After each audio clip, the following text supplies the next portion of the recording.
Hello friends, আসসালামু আলাইকুম। Welcome back with another video. আজকে আমি ছোট্ট কয়েকটি কথা বলার জন্য আসলাম। আমি পাবনায় আসার পর আমি ভাবলাম যে আমার কমিউনিটির যাতে হেল্প হয়, এই জন্য আমি টুকটাক যে নার্সিং প্রসিডিউর কাজগুলো আছে সেইগুলো করার সিদ্ধান্ত নেই, যে আমার কমিউনিটি, আমার আশেপাশের মানুষ একটু ভালো সেবা পাক। কিন্তু সম্প্রতি আমি লক্ষ্য করছি যে এখানে এলাকাতে মানুষের মধ্যে অজ্ঞতা রয়ে গেছে। 2 দিন আগে একটা বাচ্চা নিয়ে আসছিল আমার কাছে আইএম ইঞ্জেকশন দেওয়ার জন্য। আইএম মানে এই যে মাংস ইঞ্জেকশন দেওয়া, আইএম ইঞ্জেকশন দেওয়ার জন্য। তো আমি বললাম যে এটা কয় নাম্বার ডোজ? বলে যে 3 দিন ধরে ইঞ্জেকশন দেওয়া হচ্ছে। তো 3 দিন ধরে ইঞ্জেকশন দেওয়া হচ্ছে, কে দেয়? ওই এক ভাবি এক নার্সের কাছেই নিয়ে গেছিলো, নার্সই দিছে।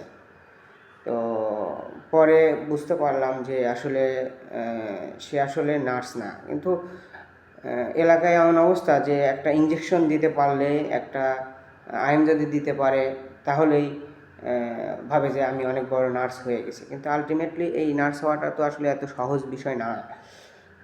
যার নলেজ কম, যে অনেক কিছু জানে না, তার জন্য ধরেন একটা জিনিস কেটে ফেলা তার জন্য কিছু বিষয় না, একটা ইঞ্জেকশন পুশ করা তার জন্য কোনো বিষয় না, কারণ সে সম্পর্কে এটার কমপ্লিকেশন কিছুই জানে না। এজন্য সে কিছু ভয়ও পাবে না। কিন্তু সে নিজের অজান্তেই দেখা গেল যে এই যে অদক্ষ মানুষগুলোর মাধ্যমে সেবা নিয়ে কি করবে, বাচ্চার একটা ক্ষতি করে ফেলবে। বাচ্চাটাকে কিন্তু সে সুন্দরভাবে ইঞ্জেকশন নিয়ে আসছে, কিন্তু আমি লক্ষ্য করলাম যে সেই জায়গাটা তার অনেক মানে দেখলাম যে সব ইঞ্জেকশনগুলো দুইটা গ্লুটিয়াস মাসলে দিচ্ছে, এবং সেখানে অনেক ফুলে গেছে। অথচ আমরা জানি যে বাচ্চাদের আইএম দেওয়ার জন্য সবথেকে সুইটেবল মাসল হচ্ছে ভ্যাস্টোল্যাটারালিস, অর্থাৎ এই যে উরু আছে না, এই উরুর দুই পাশে যে মাসল আছে, কারণ সেইখান দিয়ে বড় কোনো ধরনের যে artery supply, blood supply, vessel এগুলো যায় নাই, ফলে সেইগুলো ইনজুরি হওয়ার সম্ভাবনা নাই। এজন্য এই ভ্যাস্টোল্যাটারালিস মাসলটাকেই সিলেক্ট করা হয়। তো আমরা যদি ঠিকমতো কোন ইঞ্জেকশনটা কোন জায়গায় দেয় সেটা না জানি, সেক্ষেত্রে অনেক প্রবলেম। আমরা সাধারণত জানি যে আইএমের যে সাইট মাংসে ইঞ্জেকশন দেয়, সেটার তো অনেকগুলো সাইড আছে, এবং কোন সাইডে কোনটা দিতে হবে, ঠিক আছে। যেমন ধরেন আমরা ভেন্ট্রোগ্লুটিয়াস মাসলটাকে প্রেফার করি, যে বাটক্সির ওখানে যে মাসলটা ভেন্ট্রোগ্লুটিয়াস মাসল, কারণ সেখানে হচ্ছে আপনার পর্যাপ্ত পরিমাণ যে নার্ভ, সেই নার্ভগুলো ওখান দিয়ে যায় নাই, ব্লাড বড় ধরনের কোনো ব্লাড ভেসেল সেখানে নাই। সেখানে অ্যাডাল্ট বাচ্চা দুইটার জন্যই অনেকটা সেফ। আবার অনেক ক্ষেত্রে আমরা বড়দেরকে এই যে ডেল্টয়েড মাসল এইখানে ইঞ্জেকশন দেই, কিন্তু এইখানে আমরা 1 ml 2 ml এর বেশি দেওয়া অ্যাকচুয়ালি উচিত না, দেওয়া যাবে না। এখানে 1 ml-টাকেই প্রেফার করা হয়।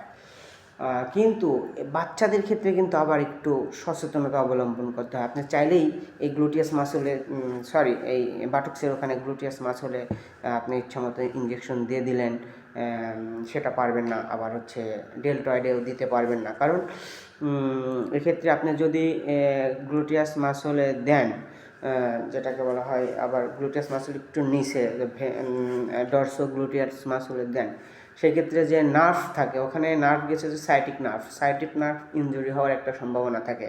এই সাইটিক নার্ভ যদি ইনজুরি হয়, সেক্ষেত্রে আপনার ঝিনঝিন করবে, একটা অবশ ভাব আসবে, ইভেন এমনকি ওই পাটা আপনার প্যারালাইসিসও হইতে পারে।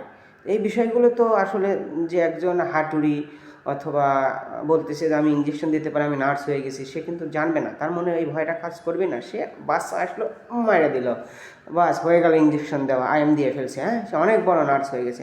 তা আলটিমেটলি সে যে কত বড় ক্ষতি করতেছে না বুঝে, ঘটনা কিন্তু একটাই ঘটে, তখন মনে করেন যে আপনার বাচ্চার 12টা বেজে যাবে। হ্যাঁ, সেক্ষেত্রে আমাদের আসলে সচেতন হওয়া উচিত। আমরা বিশেষ করে আমরা যারা শিক্ষিত, আমরা সোসাইটিতে যারা সচেতন বাবা মা, তাদের সচেতন হওয়া উচিত যে যার তার কাছে আমি নার্স শুনেই তাকে নার্স মনে করে নিলাম, তার সম্পর্কে যাচাই বাছাই করলাম না, অজ্ঞ মানুষকে দিয়ে এই যে সে মাসল মানে ইঞ্জেকশন দিতে পারে বিধায় তার দিয়ে ইঞ্জেকশন দেওয়ালাম, এই কাজগুলো আসলে করা যাবে না।